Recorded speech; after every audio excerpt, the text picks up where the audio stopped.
दिल्ली में सरकार बनाई है बीजेपी ने। अब देखिए केजरीवाल का क्या हाल हो रहा है। इन्होंने कैसे कैसे लोगों को झूठे झूठे वादे किए, एक भी वादा इनका पूरा नहीं हुआ और वहां की दिल्ली की जनता ने इनको नकार दिया। और शराब की ऐसी नीति बनाई, शराब पी पी के ये शराबी बन गए। और सत्येंद्र जैन की कहो तो ये भी अपनी सीट हार चुके हैं, इनका भी बुरा हाल है। वहीं मनीष सिसोदिया, ये तो शिक्षा मंत्री थी, इन्होंने इतनी शिक्षा दी वहां की, तो ये खुद खुद ही शिक्षा लेते रह गए। 10 साल में इन्होंने दिल्ली की झकमार फेंक दी वहां की। अब वहां पर 26 साल के बाद दिल्ली में फिर से बीजेपी की सरकार बनी और उन्होंने अपना एक परचम लहराया वहां पे। और केजरीवाल अपने शीश महल, जहां कहते थे हम भ्रष्टाचार की पार्टी मुक्त करेंगे, और वहां भ्रष्टाचार की वहां जो आंदोलन हुआ था अन्ना हजारे के, उसमें से निकल के आए, वो खुद ही भ्रष्टाचार करने लगे। अब देखिए आप, ये है उनका शीश महल। यहाँ पे लाखों रुपए करोड़ रुपए उन्होंने लगा दिया। लोग लॉकडाउन में भूखे प्यासे मर रहे थे, यहाँ इनका शीश महल बनना था। देखिए आप, वहीं पर आप इनका साथ छोड़ चुके कुमार।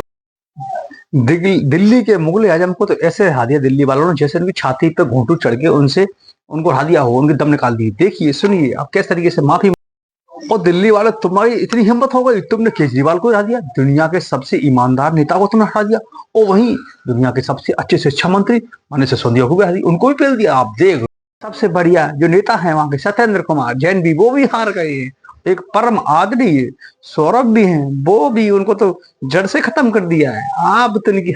और दिल्ली के अंदर टॉप लीडर्स जो भी आप पार्टी के सबसे बड़े वाले लीडर थे, वो अपनी सीटों को भी नहीं बचा पा रहे। आप देखिए दिल्ली की जनता ने उनकी कैसे पोंगी बजाई है, यानी कि उनकी क्या।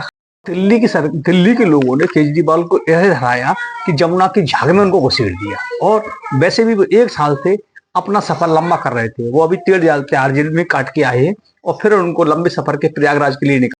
अब बताओ दिल्ली वाले, आप ही बताइए, अब तुम्हारा कौन कौन रोज आके मनोरंजन किया करेगा? रोज रोज मखला लगा के कौन आए करेगा? रोज कौन कहे करेगा कि मुझको वहां पर राज्यपाल काम नहीं करने दे रही? कौन कहेगा मुझको ये सरकार मुझे काम नहीं करने दे रही? कौन कहेगा पुलिस मेरे साथ नहीं है? आपका तो वहां जो मनोरंजन होता था, रोज धरना प्रदर्शन होते थे वहां दिल्ली के अंदर, वो कौन करेगा तुम्हारे लिए? तुमने, भाई दिल्ली वालों तुमने बहुत खराब कर दिया भाई। तुमको वहां पे जी बहुत ही इंटरमेंट दे रहे थे और वहां पर 10 साल से तुम्हारा ढोलक बजा रहे थे। अब तुम दिल्ली वाले पब्लिक अब इनकी ढोलक बजाएंगे। 10 साल के लिए इनको भगा दिया है वहां से। अब ये तुमको सफर करा रहे थे, बुजुर्गों को वहां पर तीर्थ यात्रा करा रहे थे, अब ये अपनी खुद तीर्थ यात्रा पर अपनी टीम को लेकर निकल गए। लोग समझ रहे थे कि इनकी 2-4 सीटें कम रह जाएंगी, लेकिन देखा तो बीजेपी ने इनको धोखे फेंक दिया वहां से, और वहां की जनता ने इनको बिल्कुल नकार दिया।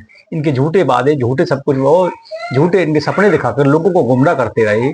कूड़ा कचरा करके करके झाड़ पूछ कर जो झाड़ करते थे, कूड़ा होता था, लोग इनके घर में फेंक दिया उल्टा करके। 10 साल का कूड़ा था वो उनके यहाँ फेंक दिया, लीजिए आप।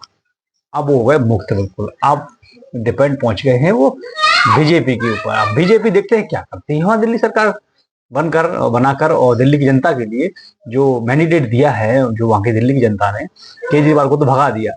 अब 26 साल के बाद वहां दोबारा से बीजेपी जब आई है, अब देखते हैं कौन सा चेहरा ऐसा निकल के आता है जो वहां मोदी जी ऊपर इतना लंबा विश्वास करके उन लोगों ने अपने राज्य के लिए क्या